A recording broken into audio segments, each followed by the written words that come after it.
کہاں گئے ہیں وہ؟ جناب اسما کہتی ہیں میں نے فیصلہ کر لیا، شریعت بھی بچانی ہے، وفا بھی بچانی ہے، دونوں چیزیں بچیں گی۔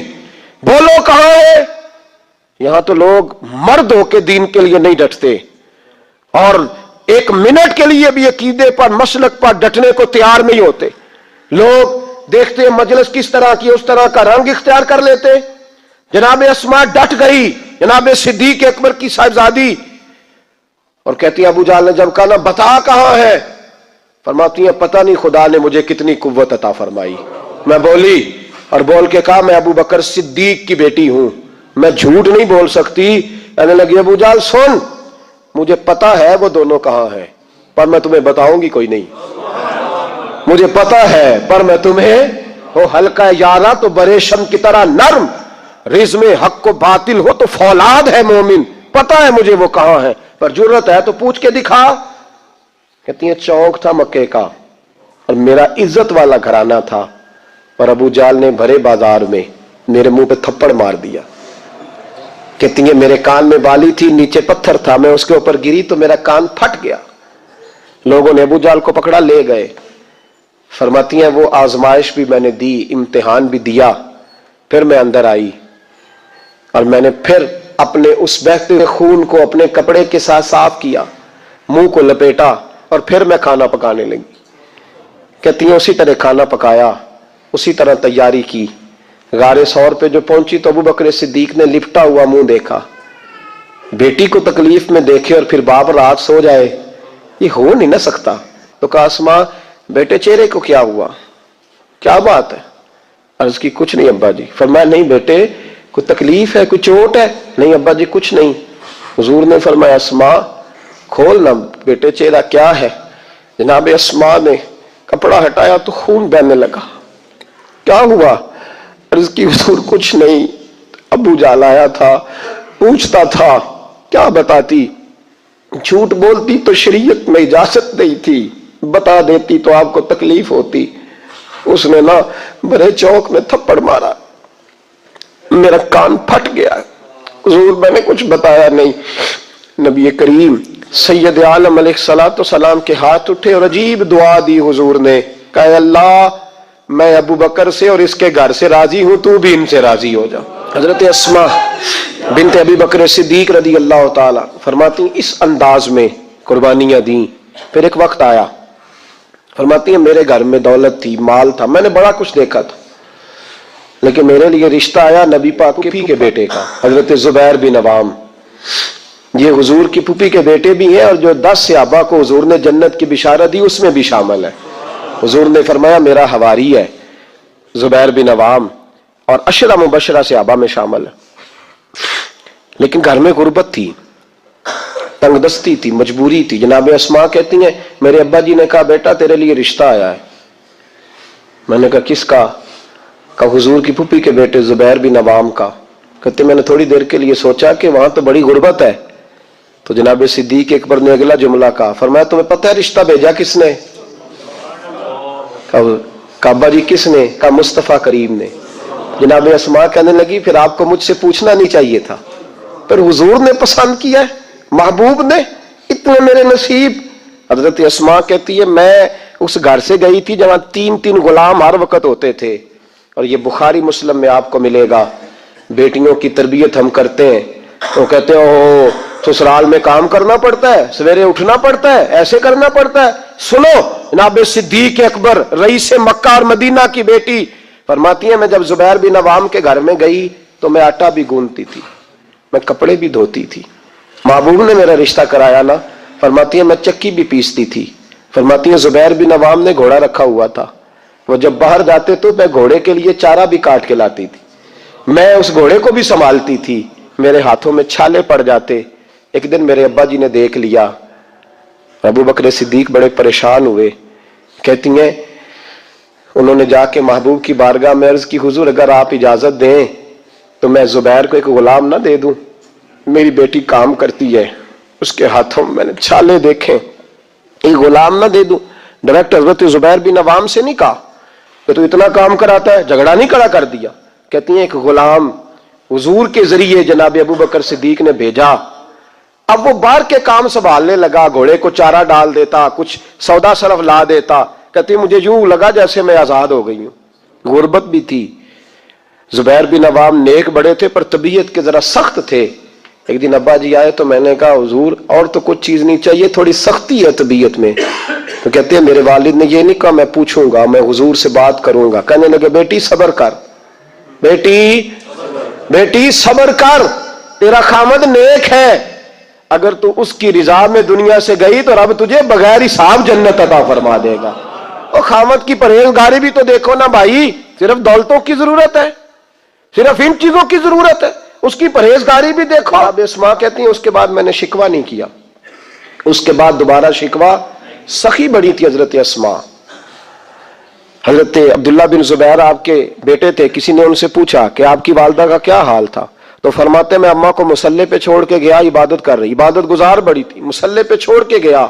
فرماتے میں ظہر کے وقت گیا اور عصر کی نماز کے بعد آیا تو میری اماں ابھی بھی مصلے پہ بیٹھی تھی اور رب سے معافیاں مانگ رہی تھی. کہتے بڑی سخی تھی. اور میری خالہ سیدہ عائشہ بھی بڑی سخی تھی. حضرت عبداللہ بن زبیر فرمانے لگے دونوں میں ایک فرق تھا. حضرت عائشہ جب سخاوت کرتی تو کچھ پیسے جمع کر لیتی، ایک ہفتے کے پیسے جمع کر کے جوڑ کے کہتی چلو کسی غریب کا کچھ بن تو جائے. لیکن حضرت اسماء رکھتی نہیں تھی، کہتی تھی روز ہی دینے ہیں، چاہے ایک دینار میں موجود ہے. جب ان سے پوچھا گیا ایسا کیوں کرتی ہو تو کہتی ہے میں ایک دن نبی پاک کی بارگاہ میں نا کچھ پیسے دینے لگی تو میں نے 2-3 دفعہ گنے، کہا حضور جی کچھ دینار رکھ لیں. تو محبوب فرمانے لگے اسماء اللہ کے رستے میں گن گن کے نہ دے، ورنہ وہ بھی تجھے گن گن کے ہی دے گا. تو اس کے رستے میں بے حساب دے، وہ بھی تجھے بے حساب ہی عطا فرمائے گا. اور بچا بچا کے نہ رکھا کر، دے دیا کر. تو اس کے رستے میں دیتی رہ، رب بھی تجھے دیتا ہی رہے گا.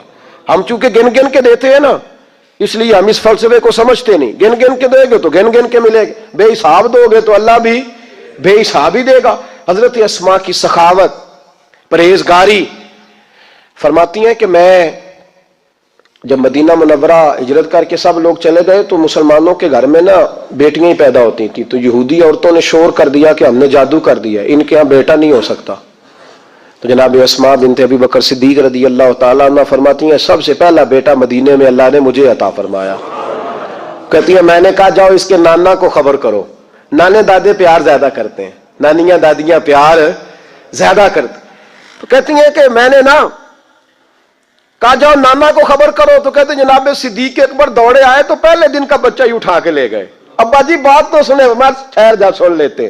کہتے لپیٹا میرے عبداللہ کو لے گئے اور سارے مدینے کی گلیوں میں شور کر او یہودیوں نکلو باہر دیکھو، تم کہتے تھے جادو کر دیا ہے، اللہ نے ہمیں بیٹا عطا فرما دیا ہے، دیکھو اللہ نے بیٹا دیا. کہتی ہے پھر سارا مدینہ گھما کے نا تو مصطفیٰ کے پاس لے گئے. کہ یا رسول اللہ دیکھیں اللہ نے نواسا دیا ہے. کہتی ہیں میرے بیٹے ابھی میں نے دودھ بھی نہیں پلایا تھا. میں نے کہا لے گئے ابا جی اور واپس بھی نہیں لائے.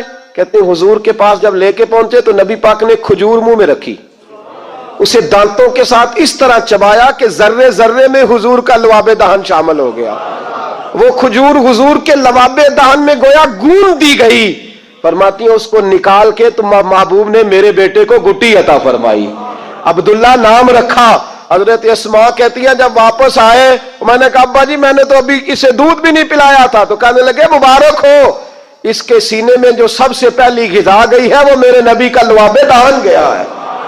حضرت عبداللہ بن زبیر جوان ہوئے، ابھی 7-8 سال عمر کی تھی کہ تو ان کے والد حضرت زبیر بن عوام حضور کے پاس لے گئے. کہنے لگے یا رسول اللہ اسے بیعت بھی کر لیں.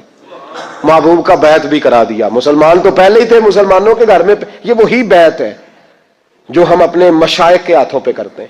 اس کی اتنی اہمیت ہے کہ حضرت زبیر بن عوام نے 6-7 سال کا بچہ بھی محروم نہیں رہنے دیا. حالانکہ کلمہ تو وہ شروع سے پڑھتے تھے. یہ بیعت اگر کلمے کی ہوتی تو وہ تو پہلے پڑھ رہے تھے. یہ وہی بیعت ہے جو ہم اپنے بزرگوں کے ہاتھوں پہ کرتے ہیں کہ کوئی بندہ بغیر مرشد کے اور بغیر پیر کے رہ نہ جائے. حضرت زبیر بن عوام نے بیعت بھی کرا دیا. فرماتی ہیں اب یہی بچے جوان ہوئے. حضرت زبیر بن عوام تو جلدی وصال کر گئے. حضرت عبداللہ بن زبیر فرماتے ہیں میری اماں کی عمر 100 سال کے قریب ہوئی، نابینا ہو گئی تھی دونوں آنکھوں سے. میں کپڑے لا کے دیتا تھا تو حضرت اسماء کا طریقہ یہ تھا کپڑے کو ہاتھ لگا کے دیکھتی. 100 سال کی بوڑھی اماں ہاتھ لگاتی، کہتے بیٹے باریک ہے. محبوب نے بیبیوں کو چھپ کے رہنے کا حکم دیا ہے. ان کو نا تھوڑا موٹا کر کے لا. کہتے اما جی آپ نے ہاتھ سے دیکھا ہے, صحیح ہے آپ پہن لے. کہتے میری اما رو پڑتی, کہتے بیٹا بی بی کا زیور اس کا پردہ ہوتا ہے, تو مہربانی کر مجھے موٹا کپڑا لا کے دے تاکہ میں اپنے آپ کو چھپا کے رکھوں. میں نے چھپ کے زندگی گزاری ہے, میں چھپ کے اللہ کی بارگاہ میں جانا چاہتا ہوں, مجھے پردے دار رہنے. امام حسین رضی اللہ تعالیٰ عنہ کی شہادت کے بعد ان کا جھنڈا حضرت عبداللہ بن زبیر نے اٹھایا, انہی کا جھنڈا. یزید جب مر گیا تو مکے مدینے اور حجاز کے جو سارے علاقے تھے ان لوگوں نے حضرت عبداللہ بن زبیر کے ہاتھ پہ بیعت کی تھی, جو حضرت اسماء کے بیٹے تھے, جناب صدیق اکبر کے نواسے تھے. وہ خلیفہ بن گئے, امیر بن گئے مسلمان. دوسری سائیڈ پہ شام والی سائیڈ پہ عبد الملک بن مروان بنا. اس نے یہ جو تعمیر کعبہ ہوئی ہے نا دوبارہ سے, جن بنیادوں پہ اب کعبہ ہے, انہی بنیادوں پہ حضرت عبداللہ بن زبیر نے بیت اللہ کو بھی دوبارہ تعمیر کروایا تھا. کیونکہ یزید کی فوجوں نے جب حملہ کیا تو بیت اللہ کے کچھ حصے شہید ہو گئے, تو جناب عبداللہ بن زبیر نے اسے بھی دوبارہ بنوایا. عبد الملک بن مروان نے حجاج بن یوسف کو ان کے مقابلے میں بھیجا, لڑائی ہونے لگی, 5.5 مہینے جنگ ہوتی رہی. حضرت عبداللہ بن زبیر کی فوجیں کچھ تو شہید ہو گئے لوگ, کچھ بکھر گئے, آپ اکیلے رہ گئے. کہتے میری 100 سال کی بوڑھی اماں, میں اماں سے مشورہ کرنے آیا حضرت اسماء سے. بچے اس لیے بزدل ہوتے ہیں کہ باپ انہیں دلیری سکھاتا ہی نہیں. کہتے 100 سال کی بوڑھی اور نابینا اماں, کیوں نہیں بچے جہاد کے لیے تیار ہو رہے؟ مائیں کہتی ہیں شاید گھر میں رہیں گے تو موت نہیں آئے گی, شاید یہ اندر رہیں گے تو بچ جائیں گے. فرماتے 100 سال کی بوڑھی اماں سے جا کے کہا اماں اب تو میں تقریباً اکیلا رہ گیا ہوں, کیا کروں؟ تو کہتے میری ماں کہنے لگی حضرت اسماء بیٹے پہلے تو یہ بتا کہ تو حق پہ ہے کہ نہیں. میں نے کہا اماں ہوں تو میں حق پہ. تو کہنے لگی جا پھر میدان میں کھڑا ہو جا اور جا کے لڑ, جب تک رب کو منظور ہوگا تجھے زندگی دے گا. اور بیٹا یاد رکھ جسے شہادت ملتی ہے اسے بھی اللہ کی مدد کے ساتھ ہی ملتی ہے, شہادت بھی اللہ کی مدد سے ملتی ہے, میدان میں جا. تو کہتے میں نے اپنی اماں سے کہا اماں یہ جو حجاج ہے بڑا ظالم ہے, سنا ہے جب کسی کو قتل کرتا ہے تو لاش کے ٹکڑے ٹکڑے کر دیتا ہے, وجود سارا کاٹ ڈالتا ہے. تو کہتے میری اماں میرے کندھے پہ تھپکی دے کے کہنے لگی بیٹے بکرے کو صرف ذبح ہوتے وقت تکلیف ہوتی ہے, جب اس کھال اتاری جائے تو کوئی تکلیف نہیں ہوتی, جب اس کا گوشت بنایا جائے تو کوئی تو بیٹے گھبرانا نہ, رہنا میدان کے اندر, دیکھنا میں تجھے بھاگتا ہوا نہ سنوں, جا میرا بیٹا اللہ تیری مدد کرے گا. حضرت عبداللہ بن زبیر کہتے ہیں میری ماں کی گفتگو نے میرے وجود کو فولاد کر دیا. فرماتے جذبہ جہاد میری اماں نے میرے سینے میں بھر دیا. جب میں نکلا میدان میں تو حضرت اسماء پھر پکارنے لگی, کہنے لگی عبداللہ یہ یاد رکھنا کہ تم اس کے بیٹے ہو جس کو میرے نبی نے اپنا حواری کہا تھا, اور نبی پاک نے تیرے باپ کو دنیا میں جنت کی بشارت دی تھی. اور یاد رکھنا کہ تیری دادی مصطفیٰ کی سگی پھپھی تھی, اور یہ بھی یاد رکھنا کہ تیرے نانا وہ ہے جنہیں دنیا صدیق اکبر کہتی ہے, اور یہ بھی ذہن میں رکھنا کہ تیری خالہ وہ ہے جو ام المومنین سیدہ عائشہ ہے. بیٹا جب میدان میں لڑنا تو اپنے خاندانی وقار کا ضرور خیال رکھنا, یاد رکھنا تم کون ہو, کس کے بیٹے ہو, کس کے بھانجے, کس کے بھتیجے, کس کے نواسے, خیال رکھنا. حضرت عبداللہ بن زبیر لڑے اور جب شہید ہو گئے تو حجاج بن یوسف نے ان کی لاش کو چوک میں لٹکا دیا, مکے کے چوک میں جہاں جنت المالا ہے, اس چوک میں ان کی لاش لٹکی. 14واں دن ہو گیا لاش کو لٹکے ہوئے, تو عبداللہ بن عمر گزرے, فرمانے لگے یہ دیکھو شاہ سوار لٹکا ہوا ہے, اور دیکھو 14 دن بیت گئے, اس کے وجود سے جب بھی کوئی سونگتا ہے اسے میٹھی خوشبو ہی آتی ہے. اور عبداللہ بن عمر فرمانے لگے خوشبو کیوں نہ آئے, اس کے وجود میں جو پہلی غذا گئی تھی وہ مصطفیٰ کا لعاب دہن داخل ہوا تھا. 14 دن گزر گئے. حجاج نے پیغام بھیجا حضرت اسماء کو, میری بات سنو. آپ فرمانے لگی میں تو کسی کے پاس نہیں جاتی, اور میں سرداروں کو کیا سمجھتی ہوں, جا دوڑ جا. کہنے لگا میں زبردستی بلوا لوں گا. فرمایا طاقت ہے تو بلوا کے دیکھ, میں ابو بکر کی بیٹی ہوں. حجاج خود ملنے آیا اور آ کے کہنے لگا میرے بارے میں آپ کا کیا خیال ہے. حضرت اسماء کہنے لگی خیال کیا ہونا ہے, نبی پاک نے فرمایا تھا میری امت میں ایک کذاب آئے گا, ایک قاتل آئے گا. کذاب مختار سقفی تھا اور قاتل تو ہے. کہنے لگا تجھے پتہ نہیں چلا میں نے تیرے بیٹے کا کیا حال کیا. تو حجاج کہتے ہیں ایسا جملہ کہا حضرت اسماء نے کہ میری سوچ ہی بدل دی. میں نے کہا دیکھا میں نے تیرے بیٹے کا کیا حال کیا. تو حضرت اسماء کہنے لگی تو نے تو صرف اس کی دنیا خراب کی ہے, اس نے تو تیری آخرت خراب کر دی ہے. تو سمجھ نہیں آئی؟ تو نے دنیا خراب کی, اس نے تو تیری آخرت خراب کر دی, ابھی تو سمجھا نہیں. تو کہنے لگا اماں تو بوڑھی ہے, تجھے شاید پتہ نہیں کہ تیرے بیٹے کی لاش لٹکی ہوئی ہے.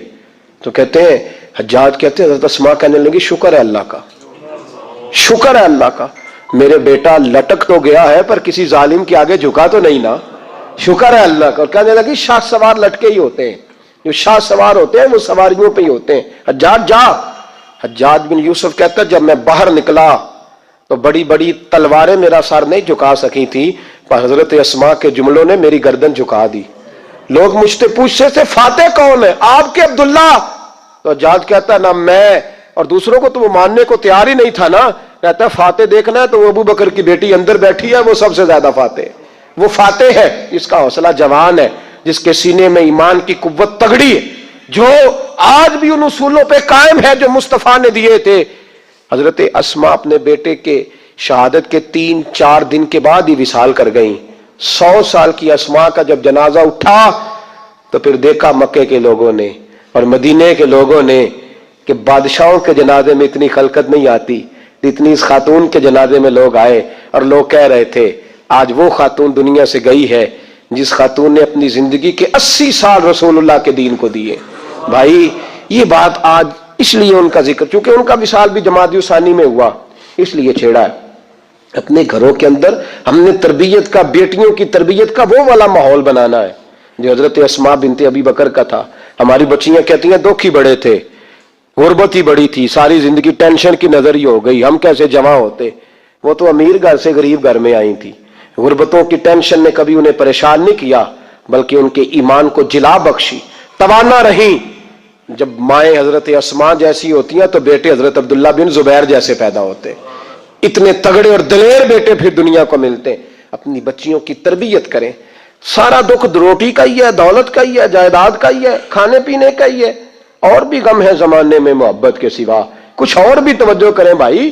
یہ تو ایک جوز ہے, تو ایک جوز ہے صرف زندگی کا, باقی ساری زندگی تو آگے پڑی ہوئی ہے. ان کی تربیت کریں, اصل نہج پر انہیں سمجھائیں. حضرت اسماء نے روشن کردار ادا کیا, تقوی, پرہیزگاری, عبادت, سخاوت, رسول اللہ کی نوکری, نبی پاک کی کامل محبت, اپنے بچوں کی تربیت, حضور کی ہر بات کے ساتھ وفا ان کا ترہ امتیاز رہا. وہ ہمیں سبق دے کے گئیں. اگر دنیا